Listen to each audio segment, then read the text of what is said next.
Welcome on in, golf fans. It's your boy Gsluke here with our round 4 live stream for the John Deere Classic.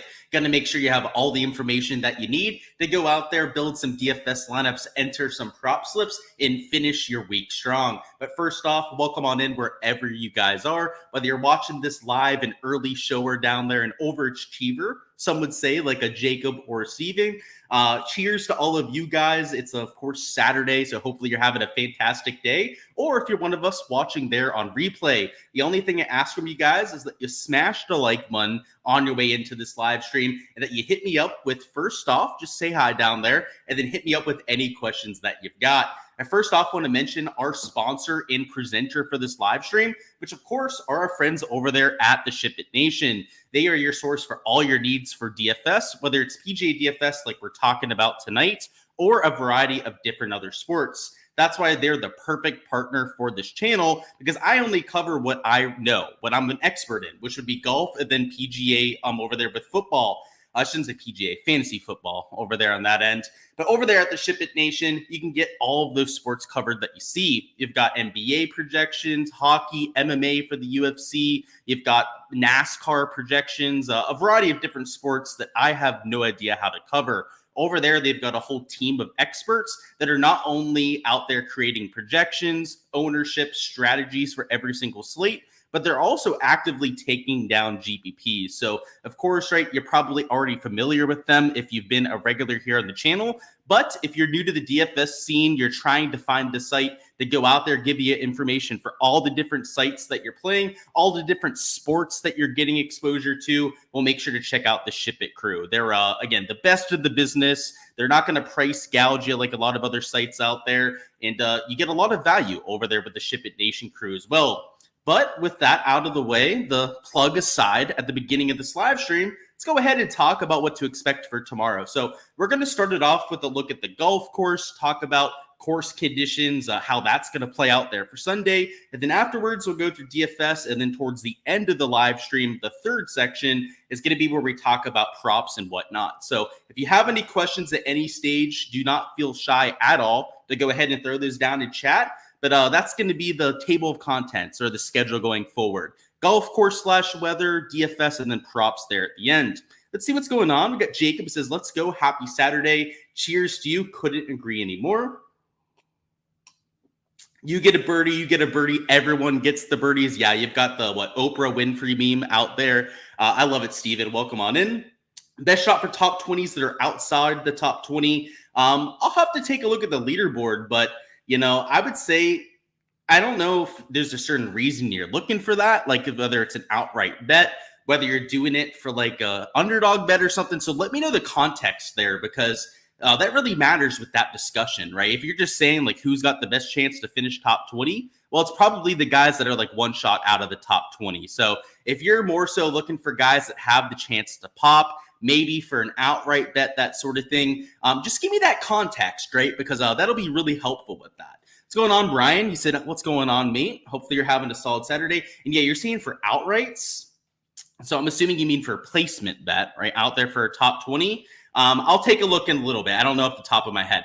But let's start off with look at the golf course. Then we'll start talking about actual players. Golf course today played just like it did the first 3 days. PM wave played easier than the morning, which was pretty predictable with the forecast that we had, and especially with the difference in talent level. Your later starters on a Saturday are going to be your guys that are in form and contention. And though it was threesomes, you did have all of them starting off of hole number 1. So it was still your players towards the top end of the leaderboard that were teeing off at the later end of the day. And you saw that in terms of your scoring. So though it was like a 0.8 shot difference, actually a little bit over that between the two waves, it wasn't because the course conditions were night and day different. They were marginally easier. I'd say the warmer temperatures probably the main reason for that difference. But we saw that same thing for rounds 2 and 1. So even without the talent gap difference with the better guys teeing off later, we saw what? A point, I guess round 2, we didn't really see that advantage. But round 1, it was about a 0.4 shot advantage towards those later starters. So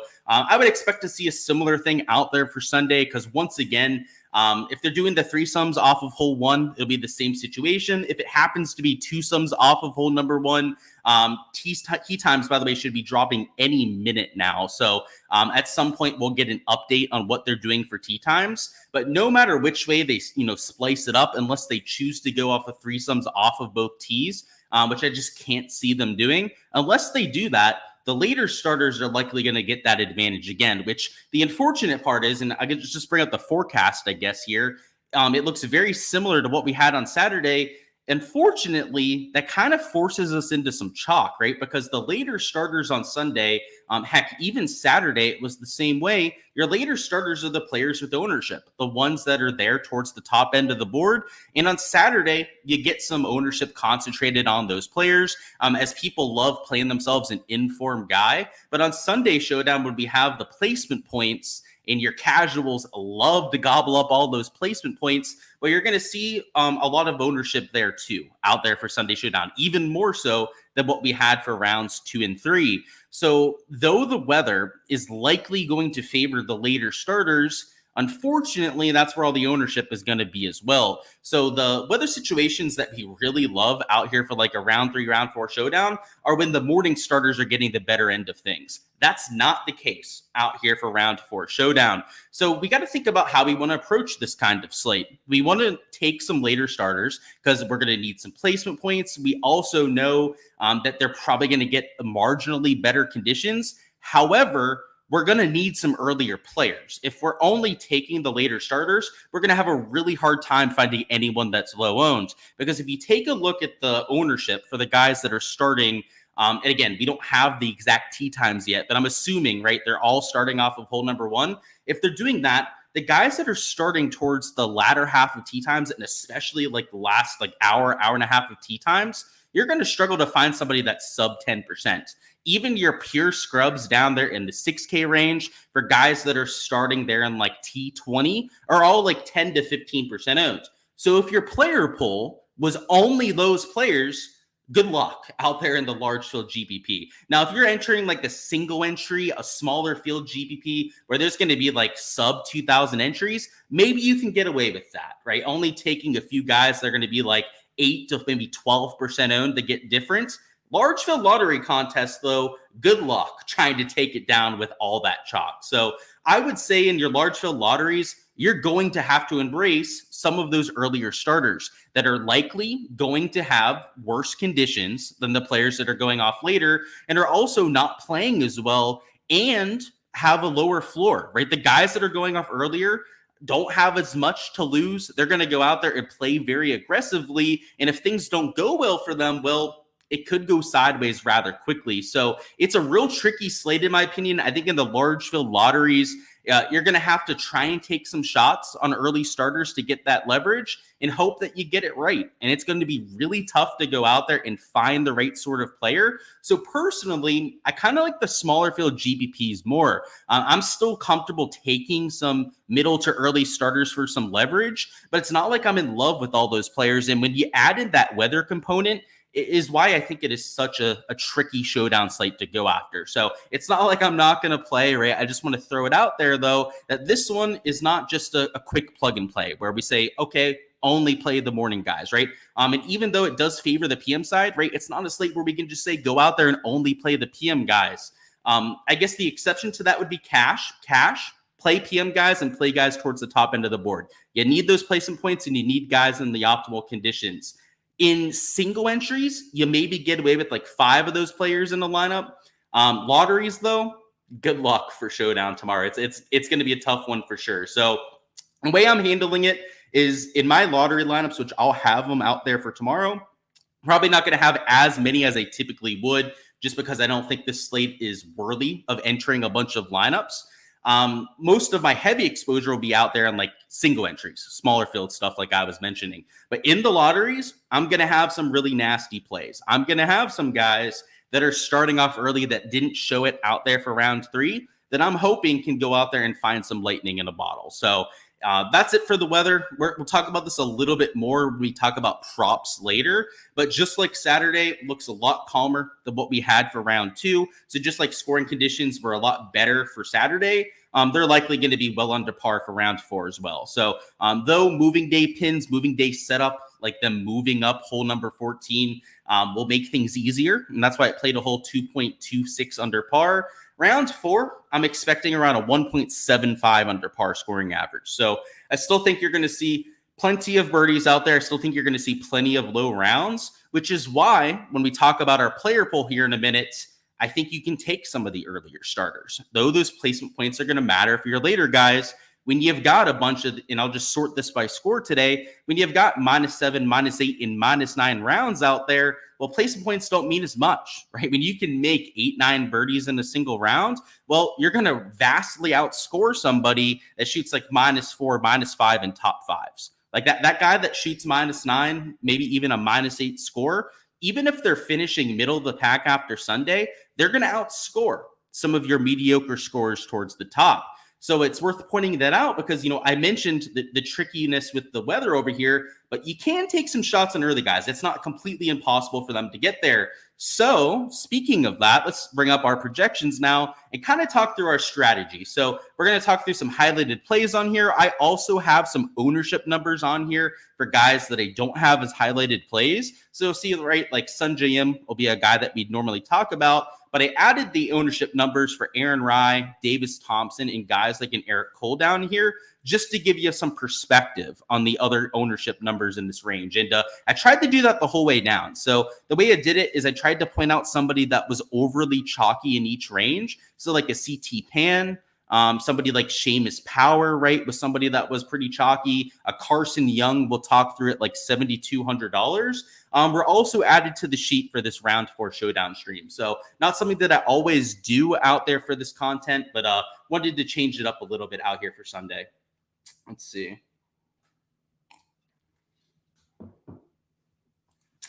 Was in the hunt for Showdown until Sunjay made an arse of it. Hey, at least you were in the hunt. Luke Scheffler win by 20. That'd be kind of nice, huh? Hey, if I had the Scheffler for a last name, yeah, I'd definitely be playing golf, not out here talking about it. You were top 15 in the drive the green until Cole eagled 17-18. So you need you to go out there and have a big day. Hey, best of luck, man. It seems like you're in a pretty good spot then. Broadcast said threesomes off of both tees. Yeah, it would make sense. If that's the case, then your earlier starters, I think, are even more so in play. So I have some of them in my lineups, and yeah, you're spot on. If you go over here, I'll just screen share this. They did just come out with the official tee times, and you're spot on. Yeah, it's threesomes off of both tees. So I wasn't necessarily expecting them to go off of both tees, but it doesn't change my process all that much for Sunday, if we're being completely honest. Kind of like yesterday, right? The weather wasn't a huge part of my process. I guess the one thing I will say about this, because it's worth noting, is that I thought, right, the later starters might get the slightly better side of it. Well, now you don't have to worry about that, right? If your only worry with the early starters was that weather edge, well, now that's pretty much neutralized. Your first tee time is 10:25. Your last tee time is just over 2 hours later. So if you were worried about that with your, guys that were starting further back, well, now actually the guys that are in last place, you have a good amount of them that are at the end of tee times, right? Like if you go down here, Kevin Chappell, Ryan Palmer are in dead last place, right? And now they have arguably the best tee time out of anyone out there. So I'm still taking some early guys. You'll see that with some of the exposure that we go through. But if anything, I think it should make you feel a little bit better about taking some of the early starters. Some of the guys, and again, I keep saying early starters, but the guys that are just further back on the leaderboard is what I mean by quote unquote early starters. I know that was probably a little bit confusing, but I'll go out there and just clarify that right there. Those guys that are starting further back, that are going to be lower owned, I think because of this change, are even more viable now. Now, I'm not saying to only play those guys because you need placement points for Sunday, but they're definitely more so in play now that they've made it threesomes off of both tees. See. Yep. By the way, if you say it once, I'm going to see it. So you don't have to mention things like 3-4 times. Just wait until he sees this. Yeah, like people are assuming like they have to say things like 5-6 times. Like, dude, I'll see it at some point. Let's see, the 6th message of somebody mentioning tee times. Like, okay, guys, like let's use your brain a little bit, right? Let's not act like we're a 40 IQ person here. Like, come on, guys. You put a comment once, I'll see it. Like, come on now. It was tweeted over an hour ago. Dude, what are you just being like a jackass about it? Okay, whatever. Ban. Can we get Davis Thompson as the top American at 18-1? So I'm assuming you bet that pre-event. If you can find it at 18-1 right now, obviously snatch it. But yeah, maybe you can. He's in a great spot, Jason. Who's the top contender behind him, right? Let's see. Eric Cole, I guess, right? American at second place. But you've got him, Hayden Springers at -17. And then Aaron Rice, CT Pan. Reason I wanted to check the leaderboard, right? They're internationals. So really the only competition you've got for Davis Thompson, you've got Eric Cole 2 shots back, you've got Hayden Springer 4 back, and then you've got a bunch of guys that are starting 5 shots back. That would be like Spawn, Thor, Clanton, Young. You need your boy Thompson to shoot like -3, -4. Then he'll probably do that. Can I share about how I create my projections? Just wondering how much is computer based and how much is actual takes based on like insight. So it's all data based, James. I'm not going to give you my exact process as that's proprietary and I don't need other sites or other people ripping it off. So I've had that question a lot. And frankly, there's a reason why a lot of people won't give you the nitty gritty. It's because if I give that out on a live stream, well, other competitors and other people can take that and replicate it. So I'll tell you, James, that there is zero tweaking done by hand. It is all done via numbers, via projections, all done via my algorithm. And the only thing I'll do to hand tweak it is I'll change stuff based on tee time. So if there's like an obvious edge where like the early starters are going to be getting like, let's say like a half a stroke advantage, I will go in and based on tee time, like bump a certain set of tee times, but that's it. Everything else is just based on numbers. So that's the way it should be in my opinion. Let's see. Yeah, I'm just saying, dude, it was like 7 or 8 comments. I don't know. That's a pretty low IQ thing to do. That's my opinion on it. You're 15 points from winning 200,000. And then you had a missed cut. Oh, dude, I've been there before. I've absolutely been there before. I've had lineups, by the way, where I've like gone back and, second guessed myself and be like, oh, what if I had this guy instead of this guy? Just don't do that to yourself. The reality is, man, you chose to play a guy that missed the cut, right? So you can second guess yourself. You can go through the hindsight, the all of that you want to, right? And really just make yourself feel bad about it. Don't, right? You chose the guy. Frankly, you can think that you would have chose someone else, but you didn't. So yeah, I've been there before. It's close, but it doesn't matter if you're that close. And of course, yeah. If you have any specific questions about the projections, by the way, just let me know. Like, if you want to know, like, if I'm incorporating a certain thing, just ask me. I'm willing to give that away. It's just I don't want to like yap about it too much because I'll say something that I shouldn't say about my projections. Because you guys know me, I like to yap. I like to give you guys information. That is the one spot I should probably be careful about. That and then how I actually use my optimizer are things that I've got to learn to shut up about. Because I've said too much here on stream before. What's going on, Kep? Who do I like as a bounce back? So somebody was asking about that before, Kep. They were asking for a guy that I think can really move up the leaderboard. So I don't have somebody just like off the top of my head that I would say that I love for a bounce back. But in terms of somebody to, kind of make their mark, Jordan Spieth was your guy for round 3, of course. Went out there, shot -8 and did that. You want to be looking in that T30 to the T46 range. If you're looking at that portion of the leaderboard, you've got guys that even if they're not playing their best golf, they're at least playing decent enough to not be at the bottom of the guys that made the cut. So like in Adam Svensson, for example, his shots gained approach metrics the first 2 rounds were fantastic. He was gaining about 2.5 shots gained approach per round. Round 3, and I fell victim to this, he sucked. I mean, he blew out there for round 3.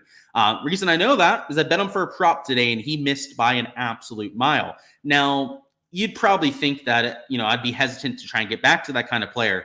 There's some hesitation, but that kind of guy is totally capable of making that bounce back happening and moving up into that top 15, top 10. So I'd say that kind of player like a Svensson, who's at -10, he's at the portion of the leaderboard where if he makes a run, he can actually get you some real placement points. Now, he's not going to finish top 10. I think that's probably out of reach, but he might finish top 20, top 15 by the end of the day. So that sort of player, who else would fall into that? He would be a true bounce back because he didn't have the best round 3. Who else could we say that about as well? Sungjae Im, right? He shot -1. Now, he's T21, so same thing, right? If he actually has himself a day, he could move into that top 10, which would be huge. And then who else? A lot of guys played well today, so it's kind of hard to find a bounce back, but maybe Patrick Rogers too. Patrick Rogers is a little bit further back, though. Kevin, you bounce back. Only reason is because you need him. Hey, if you need him, dude, I'm rooting for him for you. I know you said that you were pretty close towards the top of the GPP, right? And what did he shoot today? Because he's minus 13. It couldn't have been that bad, right? Again, anything worse than -4 is pretty shitty. So yeah, -2 at this golf course.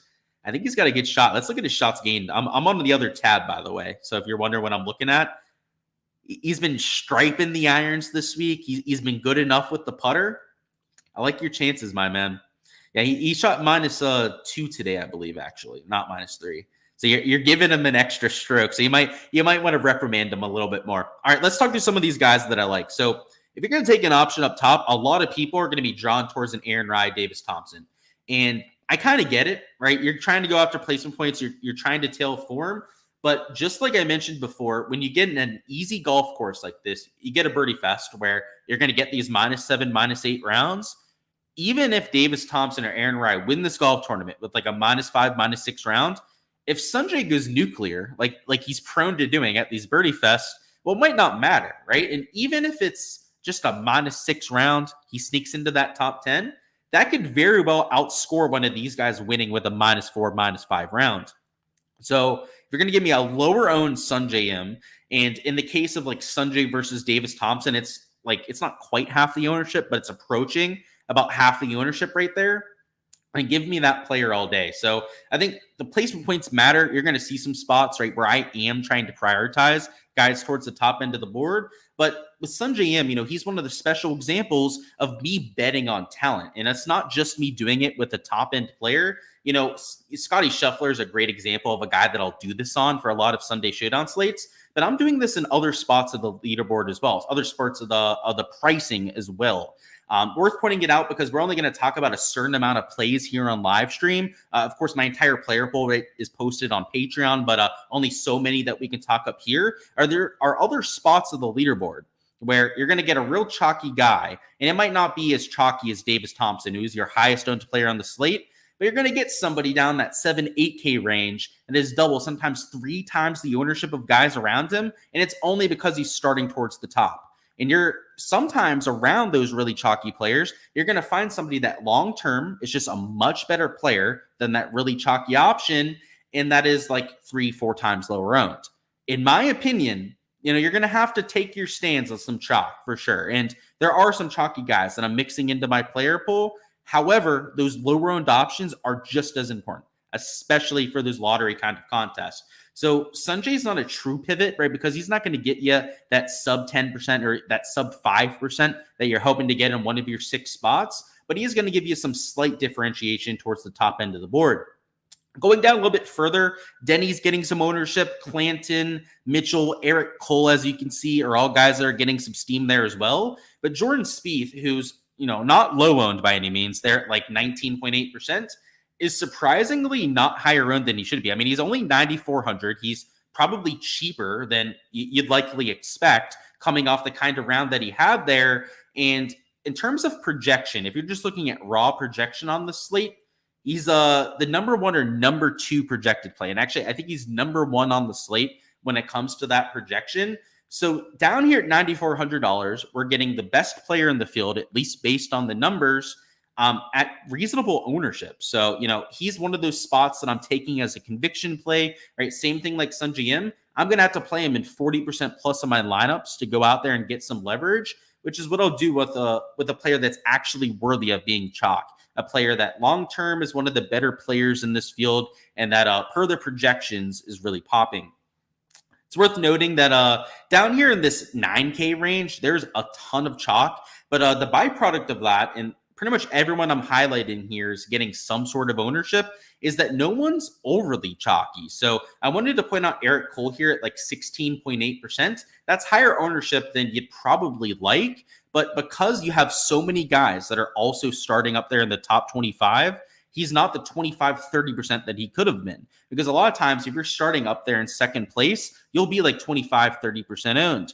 Well, because other people still want to take a shot on Clan, still want to take a shot on guys like a Mitchell, a JT Poston, a Jason Day after his really good moving day performance, you can get an Eric Cole at slightly more reasonable ownership. So up top, you've got some mega chalk up there in that 10K range, especially on your leader with Davis Thompson. But this 9K range, though you have a lot of your top end finishers up here, it's not as chalky as some other slates. Like there's a lot of times, guys, like if you're trying to take a guy starting in the top 10, that you're going to have 20% ownership on all of those players. But I can just tell you this right now, I don't think there's anyone down here in this 8, 9K range that's 20% owned, at least of these players that I have highlighted right here. So if you're looking to take some chalk out here for Sunday Showdown, because there are so many of your top end guys in the 8, 9, and 10K range up there at the top end of the board, it's not as chalky as it normally is. So you can kind of get away with it, in my opinion, a little bit more than most slates. Moving down to this 8K range, Lucas Glover is a player that I'll take a shot on. Just like the other guys here, I mean, he's starting in decent position, but he's not overly chalky because of all the ownership getting spread out. What I like about Glover is the fact that his irons have been dialed in all week, and also that he's been putting very consistently, and that's not always something that we see from Lucas Glover. Seamus Power at 14.7% is one of your chalkier options down here at the bottom end of the 8s. And just like the top end of the 8s and that 9K range, ownership is pretty spread out. Your lowest owned players would be a Mark Hubbard, who have got it sub 10%, also a Royal Hisatune, who have got it sub 10% ownership. But outside of that, every other player from Hostler up to a Jason Day that we were talking about before, all of these guys are garnering between like 10 to 15% ownership. So though Seamus Power starting at minus 13, he is in good position to go out there and get some placement points. He's not getting as much attention as you would quite expect. So it's a weird slate, guys. Like normally we have a lot of these like bottom end players that are mixing in towards the top, but just look at this current score tab. And I'm going to scroll through this relatively slowly here, guys. Look at all the single digit scores. I mean, they've got like a minus 10 with James Hahn. You've got Creel at minus 11. You've got a few guys towards the top end of the 6s that are like minus 10, minus 12. All of these double-digit scores are at the top end of the board, right? So, like, it's not always this polarized where the best players are the ones that are going out there and scoring, but it's been like that this week, and you see that with the ownership. It's having a drastic impact on ownership where normally guys like Glover that are only starting a shot or two off that top 5, like normally Glover would be like 20, 25% owned. Like you'd have to be taking him at Mega Chalk, and that's not necessarily the case here for tonight. Moving on to the 7K range, I like myself a little bit of Thor Bjornsson. I think it's a very fair price tag, given the talent level that I know he is. And compared to some of the other guys around him, when he's going to have slightly lower ownership than somebody like CT Pan, give me the much more talented player in Thor Bjornsson. He's you'll see this. I mean, honestly, it'll speak for itself here in 6 months. Thor Bjornsson's likely to be a top 50 player in the world. CT Pan is hardly even a PGA Tour player at this stage. So if you're going to give me them at the same price, you're going to give me lower ownership on the better player. Well, I'm definitely going to take the option that I think is the more talented player. Andrew Novak at 13.7%, another guy that you can take with some options out there in terms of placement points. Down here in the 7K range, you've got Jake Knapp at $7,500. He's starting way far back, so you're not really hoping for placement points there. But once again, especially now that they made it free sums off of both tees, these guys are still live. This is an easy golf course. It's scoreable. Placement points matter, but at a birdie fest, they're not the end all be all. This is not the US Open where you're going to be an optimal play by scoring 30, 35 fantasy points. You're likely going to need 50 plus, maybe even 60 plus fantasy points to go out there and be a top scorer this week. So just keep that in mind when you're building. And Jake Knapp, though he's not the safest play, I mean, there's not really any safe plays. So that's why I kind of hesitate to use that word. He is still a high upside play, a player that can go out there and make a bunch of birdies. Moving down a little bit further, Carson Young, I wanted to point out at like 13%. Down low, you've got some chalky options here. And I guess a Valimaki Hoey are players I'd want to point out there too. A GG Spawn also getting quite a bit of attention. And they're all kind of right around this 13% mark. So though Carson Young was the one guy that I wanted to point out here, a lot of this chalk in the 7K range, I'm not a huge fan of. Of the chalk that's down here, let's say that there's like 10 guys that are garnering ownership. I'm playing 2, maybe 3 of them at the very most. So solid 60, 70% of those players that are getting the ownership down low, I'm keeping out of my player pool. If I'm going to take some chalk, if I'm going to take guys that are going to be 15% plus owned, a vast majority of them are towards the top end of the board. While down low, there are a few guys I'll be taking with some ownership. They're pretty limited out there in my exposure. And then the last guy I wanted to point out here for a highlighted play would be Austin Smotherman starting at -9. With the -9 score, you're not really worrying about placement all that much. What I like about Smotherman is his high birdie upside. He needs to go out there and really make a splash if he's got any chance at getting any more starts on the PGA Tour. He's on the Korn Ferry, right? He doesn't have PGA Tour status. And these kind of players like Smotherman, I mean, you've seen it with the amateurs. They play like they have nothing to lose because they truly don't, right? It's their one opportunity to go out there, try and earn some more playing time. And for Smotherman to earn another start, he's going to have to finish top 10. And for him to finish top 10, he's likely going to have to shoot like -8, -9. Now, I think that's a little bit of a pipe dream, but he's going to play for that kind of performance, right? He's not going to go out there and be like, okay, like, let's just go cash our check for like 40th place. Somebody like him is going out there and trying to somehow find some magic, some lightning in a bottle, and get that top 10 in another start the next week. So I'm okay with some of these guys down here that are starting out of it. And frankly, I'd prefer an Austin Smotherman. I'd prefer a guy like Jake Knapp down low than these chalky guys that are going to be like 3-4 times the ownership.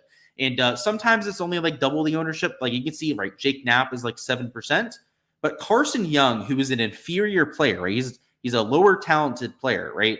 Than somebody like Jake Knapp. He's a lower talent level. He's double the ownership out there for Sunday Showdown. And sure, he's going to start with more placement points, but he's still got to go out there and actually produce. So that's my take on the slate. Down low is where I think you should try and get a little bit different, and where, if anything, you try and force in some of the guys towards the bottom end of the leaderboard. So it's not a good weather slate, right? Especially if they're going to do the threesomes off of both tees.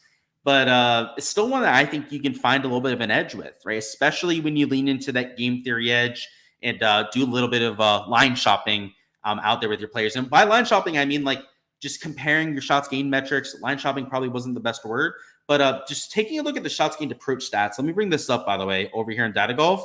There were quite a few players that ended up getting to just because of their stat profile. So if we go over here to the live tournament stats, we sort this by event average. Let's go through a few of them here together. So Keith Mitchell hitting the ball unbelievably well. I think definitely worth a few looks. If he can get that putter working, which he really hasn't the entire week, he's going to go out there and shoot something nuclear low, like something like 8, 9 under par. Joshua Creel, we don't see him very often on tour. He has been amazing with the irons so far this week. In fact, he's been doing it all with the irons over the first 3 rounds. Not a guy that I had on my bingo card this week, but if you're looking for a flyer, honestly, if you're going to play like a chalky or cheap option, if you're going to do it on the guy that's gaining 2 strokes approach per round. Going down a little bit further, you got Kevin Yu here. He's been hitting the ball very well. JJ Spawn is one of those chalkier options that's getting some ownership. And if you're going to take a guy at higher ownership, once again, you do it on the ones that are hitting the ball well on approach. So just to give you an idea, a few of those chalky options that we just talked about between Creel and Spawn, I'm playing at least one of those in my player pool for tomorrow. Lucas Glover, I mentioned him hitting the ball well, right? That's where he was showing up out there in my process. And Mac Meissner, also pretty popular out there for tomorrow. Reason why I am playing him, I'll just tell you this right now, I'm playing him, is because he's gaining a stroke and a half out there in approach. Avalamaki, gaining 1.4 strokes on approach. He's kind of chalky, but you guessed it, right? I'm taking a shot on him because he's gone out there and actually produced with the ball striking. So you could do that with approach stats. You could do it with shots gained ball striking if you want, which of course is approach plus off the tee. And even off the tee play, you've seen a lot of the off the tee poppers playing well, like a Thor Bjornsson up there, a Davis Thompson that was up there towards the top end of the leaderboard. Springer, Johnny Vegas would all fit that description. And if you're looking for somebody that's maybe slightly lower owned, well, Grazerman would fit that. And again, I don't want to give away my whole player pool here, so we're going to stop yapping here in a second. But there's a good chance, right, that I'm using Grazerman out there for the final round. So use the shots gained metrics to your advantage. use those ownership metrics to your advantage. And of course, guys, for access to the spreadsheets that you see throughout my content, make sure to check out the Patreon page. On there, everything on here that is blacked out is not blacked out, of course, over there for my Patreon members. So that includes ownership out there for every single player in the field. I do that for main slate every week. And of course, for rounds 2 through 4 Showdown. So there's a round 4 Showdown sheet up there right now out there for my Patreon members. But on top of that, they've got my projected points, which you can use in your optimizers to go out there and build lineups. You also have got my player pool to use for perspective. And just like I say on these live streams, right? Like I give you my player pool for perspective to go out there, give you an idea of how I'm attacking a slate, not necessarily to go out there and tail. And while you can go out there and choose to tail bits and pieces, it's more so to give you an idea of why I'm taking certain sets of players. So check it out. It's a way to kind of just streamline your research process, give you the projections that you need, and again, just kind of save you some time, right? DFS, PGA DFS in particular can be extremely time consuming, particularly when you're trying to go from research, from resource to resource, and it just takes you a lot of time to go through it all. The whole point of my Patreon page is to first off give you the information and also to do it in a very concise way. So make sure to check it out if you guys haven't already. And that's all we've got for the DFS side. So let me go over here to DraftKings. We're going to build a lineup together to give you an idea of my lineup building process, and then talk through some props. So we're moving along with this. We'll get to the prop section here in about 5 minutes. But what I need from you guys, if you guys are just hopping into the live stream, is to go ahead and smash that like button for me. Of course, it helps get this out there to even more people on the YouTube streams, and helps your boy go out there and grow the channel. So go ahead and smash that like button if you guys haven't already. And I'm going to go ahead and catch up down there in chat. Let's see. Love you, Mr. M, for a bounce back. Yeah, that's what I'm thinking, man. You know, a -1 round, right? Normally, we wouldn't befriend that all that much. But -1 at this course is a pretty shitty round. And the scoring average is 2 under par. So, yeah, I'm right there with you, man. Just solid course fit, solid form heading in. And he's in a prime position to finish top 10. You know, anything like -6, -7, and he's pretty much guaranteed to get some of this placement points there. So, yeah, right there with you, man. All right, let's talk through this lineup building process. So if I'm building for Sunday Showdown, kind of like I was mentioning with the weather section, it's going to have a drastic impact on my process depending on what contest that I'm entering. So if we're entering a single entry, that sort of thing, I'm going to be taking quite a bit of chalk compared to a lot of my Sunday Showdown slates. And by quite a bit of chalk, I don't mean chalk at all 6 spots. I mean, maybe rather than just 3 players starting towards the top, maybe I push that to 4 out there in the lineup. And in a single entry or a smaller field GBP, maybe I even push that to 5 guys starting up there in the top 25. Normally for Sunday Showdown, a normal PGA Tour event, I limit that at 3 or 4 for every single lineup. But just because I think that the later starters, and I guess the later starters could include, right, the guys at the bare bottom of the leaderboard, because it is 3 sums off of both tees. So in theory, right, you could take some of those guys with the quote unquote weather edge. But if you wanted to take all the chalk, you could, in theory, think about doing that in a single entry. The issue, like we've already mentioned multiple times, is that that's where all the ownership is. So what I would do in a single entry, a smaller field GBP, is I'd be taking at least 4 guys towards the top, but your last 2, your 2 pivots, and you might only need 1 pivot. So maybe you do take 5 guys towards the top. Maybe you do take it as a guy that's teeing off late and that's at the bottom end of the board. That way, you can still get some leverage with that last player, but also you're taking the guys that are getting the better conditions. So just to give you an idea of what that would look like, let's make a lineup like that. So let's start with a Davis Thompson towards the top, who I still think is playable at over 30% ownership, particularly if you're playing in a single entry or a smaller field sort of GBP. So let's throw Davis Thompson in there. I'm going to throw in a Keith Mitchell at $9,200. I think with the ball striking numbers that he's in a really good spot heading into Sunday. We're also going to throw in a relatively popular Seamus Power. We're going to throw in a relatively popular Andrew Novak. And we're going to make it 5 like relatively chalky guys here. So we're at 72.5 remaining. I want to make sure we don't go too crazy with the salary here.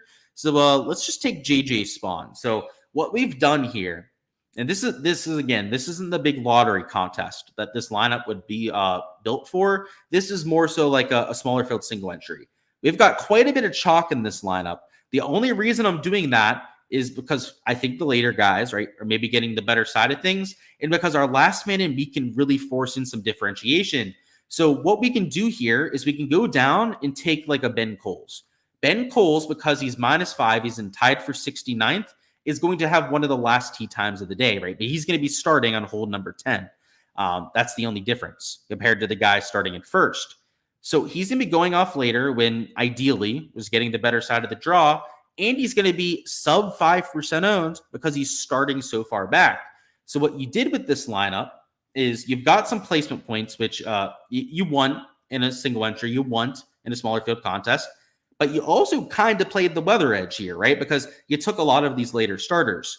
This kind of lineup has enough leverage out there for a single entry. And you're also leaning into that quote unquote weather edge, like I was talking about before. Now, in a lottery, this probably needs to be differentiated just a little bit more. So if this was in the lottery, I would take one of those chalkier players and I would swap them out for another one of those cheaper plays. So what you could do here is you could throw in like a Jake Knapp instead of taking a JJ Spawn. And in this lineup, you would still have your placement points or potential for placement points with your top 4 players. And then the last 2 here would be where you're getting almost all your leverage and all your differentiation to the field. I'm keeping it a little bit lighter in my lottery builds just because I don't like this kind of build as much. I just don't think it's the best slate out there for large field GPPs as compared to other ones. But the single entries, those kind of contests, I feel pretty good about heading in here to Sunday Showdown. So that's where a little bit more of my exposure is going to be personally. But that's kind of a difference between the two builds, in my opinion, is in single entries, those kind of things, I think I want to lean into the weather a little bit more. But in the lottery kind of builds, I guess you can still lean into the weather, right? You can still make your leverage options, guys that are teeing off super late, players that are towards the bottom end of the leaderboard. But I don't think you have to out there in single entries, right? Like in single entries, you don't have to force in as much differentiation. And honestly, I think one super low end guy is probably enough. All right, that's all I've got for the DFS side. So unless you guys have any questions, just let me know down there in chat. Now we're going to turn our focus to the prop side of things, which props for round 3 are probably going to be a pretty good barometer of what to expect for round 4. Main reason being is that weather conditions are pretty much the exact same. We've got next to no wind in the forecast for Sunday. Wind direction is a similar direction for most of the morning. Afternoon, it looks like it's bouncing around quite a bit. So again, just conditions wise, it's going to be essentially the same thing as what we had for today. The main difference compared to our round 2 is going to be pin locations and tee boxes in a few spots. So this 2.26 under par average, I think, is a decent barometer of what to expect. But personally, I'm making it a little bit lower out there for round 4. And by lower, I mean slightly less scoring than what we had for moving day. So I think it'll be between a -1.75 scoring average and -2 under par, which is still great scoring, but maybe not as great as what we had for round 3.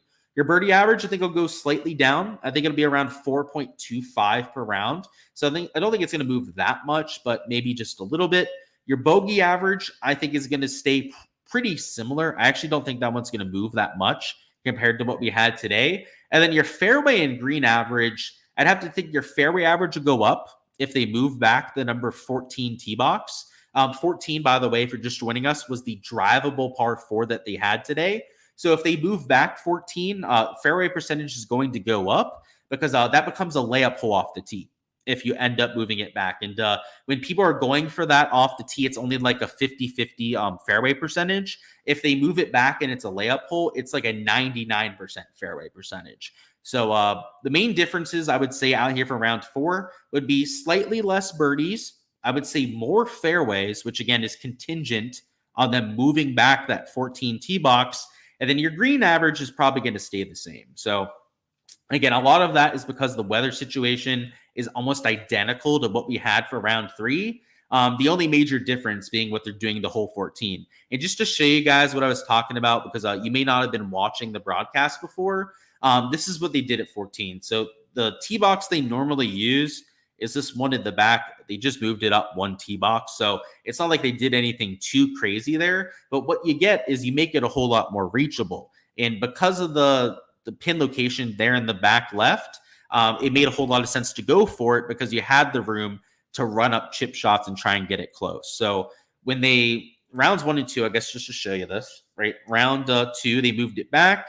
You had some guys that still tried to drive it. So like a Kevin Yu is a very aggressive player. But if we look at Brendan Todd, it'll give us a pretty good idea. So Brendan Todd, not a long player, right? Not a bomber by any means. Even he went for it today, right? I mean, look at this, right? He went for it off the tee with his driver, and he hit it into the green side bunker. Rounds 1 and 2, he laid up there all day. It's like round 1, he had a 3-wood, and then a little chip shot up there. Round 1, for example, if we go over here to hole 14, he hit a even shorter club, probably an iron off the tee, and then left himself the full wedge in. That's really going to be the only major difference that we get there. So let me refresh this. Let's see if we have a board posted here in Underdog, which I'm hoping at this stage that we do. So yeah, it looks like we have some stroke stuff posted. And then let's see what we have on PrizePicks. Okay, so nothing on PrizePicks quite yet. Let me see if we have any sportsbook odds we can compare to, which would be great. I'm assuming Caesars has something posted, but yeah, FanDuel and DraftKings are a little bit more 50-50, but we'll see what they've got for us here. No love for the John Deere Classic. So we do have some DraftKings odds. Okay, that's good to see. Let's see what we got on FanDuel. FanDuel's lacking, but FanDuel's always lacking, so I'm not that surprised there. And it looks like we're good to go on Caesar. So, okay, we've got a few sites to compare to. So, no PrizePicks board, but we can do a full deep dive over here on Underdog. So, we might as well hop in. All right, so over here on the Underdog side, they've only got stroke stuff posted. And for some reason, they look decently higher than what we had for today. So, like, they had some guys that SEP at like 67, even like 66 and a half strokes. And now he's at 67 and a half. So he's like a half a stroke to a stroke higher. They've got guys like Aaron Rye, 0.5 higher. They've got a vast majority of the board at least 0.5 strokes higher than what they had for round 3. And in some cases, an entire stroke higher. So like, look at this. Davis Thompson is at 68 strokes. Bo Hostler's at 68. Jordan Spieth is at 67 strokes. So let me see what they've got here on DraftKings. So they've got Thompson at 67 and a half. He is juiced over though. So I guess I kind of understand why they'd have him at 68. Jordan Spieth is 67 and a half, juiced under. So I guess I kind of get why he'd be at 67 strokes. Sepp Straka is 67 and a half and he's juiced under. So just kind of looking at this, Sepp Straka, the issue with Sepp, if you were going to take this under, he's honestly probably my favorite prop that I've seen. The only issue is the fact that he's not playing very well, right? Like he's going to be dealing with some motivation issues. Because in terms of his actual like talent level, like he projects well under 67 and a half. So I don't hate that. What is Sanjay in? Where we got Sanjay? He's probably 67, and I have to guess. Yeah, so they've got him at 67 strokes. I don't hate Ben Griffin. Let's just do some brainstorming. So I'm going to throw a few into this shopping cart that off the top of my head look decent. Okay, so actually I guess I'll just throw a bunch of them in there. All of these look kind of decent to me. Now, does this mean I'm going to play all these? Absolutely not. But all of these leans in one way or another are props that I'd probably consider entering. So let me do some more line shopping here. Let's see what we've got over here on Caesars. So Eric Cole is at 67 and a half, and he is juiced over. So I understand the 68 line, but that is at least interesting. It's something to look at. Aaron Rye at 67 and a half and juiced under. It is the same thing for Jordan Spieth. Hence why both are at 67 strokes over there on Underdog, I should say. Speaking of PrizePicks, how have we gotten the board? So yeah, no board posted there quite yet. So if I was going to do anything, Poston, I love his course history. He's definitely one of my top options. I don't hate this push equity with a Ben Griffin at 68 strokes. Same thing with Keith Mitchell at 68 or even an Eric Cole. Shit. I actually kind of like this board Underdog. I was expecting them to post this lower than what we actually got. The Davis Thompson prop is for sure in play. I know we were looking at that one a little bit earlier. The Keith Mitchell prop might actually be the best out of all of them. Just kind of side-eyeing it. Like looking at the sportsbook odds. All right, we're going to do this. This will be the slip that we're going with. So we've got Sep, who, by the way, he is juiced under over here on the book. So if you're a big sportsbook guy, you do have that behind the Sep Straka prop here. He is minus 145 towards the under. It's not even that. It's just that this golf course is easy. It's probably going to pay like a whole 2 strokes under par. For him to cover, he's going to have to gain 2 strokes to the field, which, given his course history, you'd have to feel pretty good about, and especially his form heading in. So I'll take Sep even without the best form this week to go out there and hopefully improve on that out there for Sunday. And then this Keith Mitchell prop, it's got decent sportsbook value. It's not quite the same, but it is a 0.5 discrepancy. So if we go up here, you'll see that he's at 67.5. So that's where you get the 0.5 discrepancy, but he's pretty much even money, right? Like he's minus 125 over, but he's minus 120 under. So like it's a marginal difference between his over and his underline. So I kind of like that there, right? You get the push equity at -3. Anything better than that would be a hit. Keith Mitchell is also hitting the ball beautifully. He's one of the best players in the field when it comes to his shots gained approach.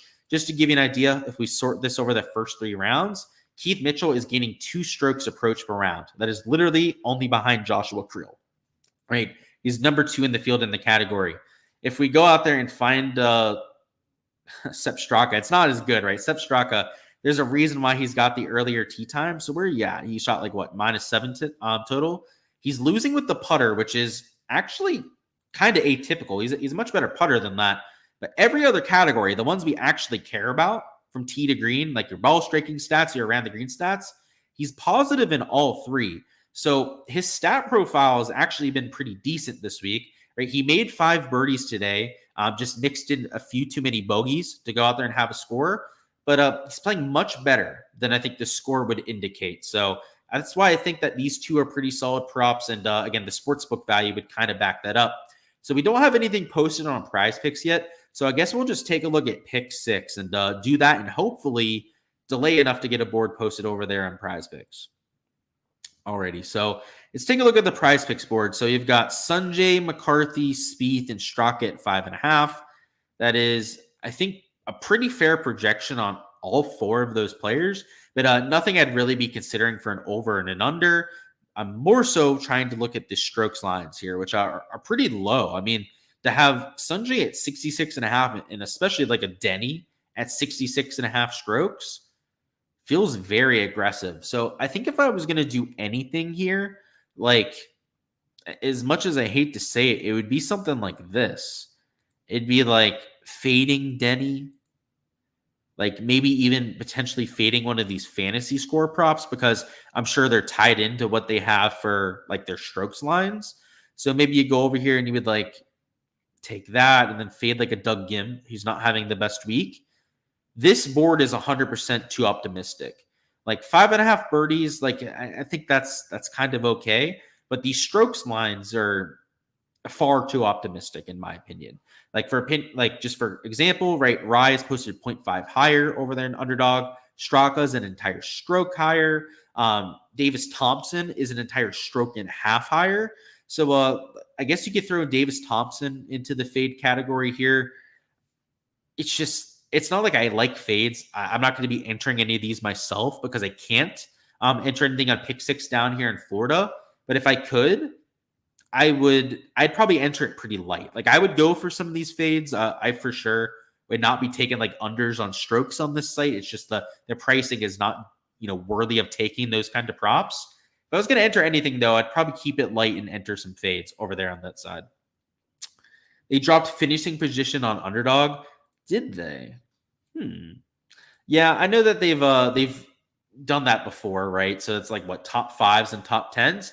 Yeah, they've had those over the past few weeks. The thing I'll say about them is what they do is they wait for like DraftKings and FanDuel to post a board, Carson, and then they post slightly worse odds. So like if you can get like plus 150 on like DraftKings, they'll give you the equivalent of like a plus 135 payout, which isn't the worst, but if you have access to the sports books, you would almost always rather have that than what you can get on Underdog. So it's great to have that, but it's marginal value, would say.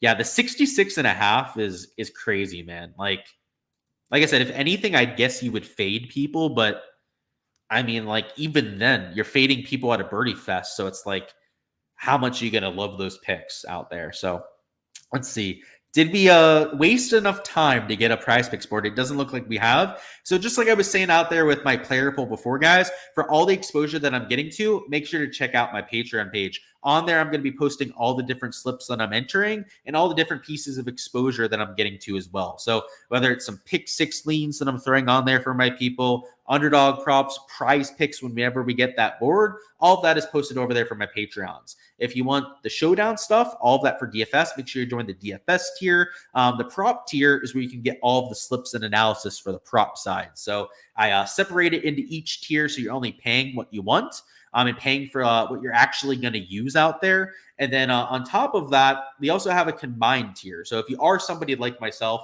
that does fantasy, DFS, and does props, there is a combined tier for that as well. So check out the Patreon. That is all I've got. Like I said before, I appreciate all the support here on the channel as per usual. Go ahead and smash that like button if you guys haven't already. And best of luck out there with all of your exposure for round 4.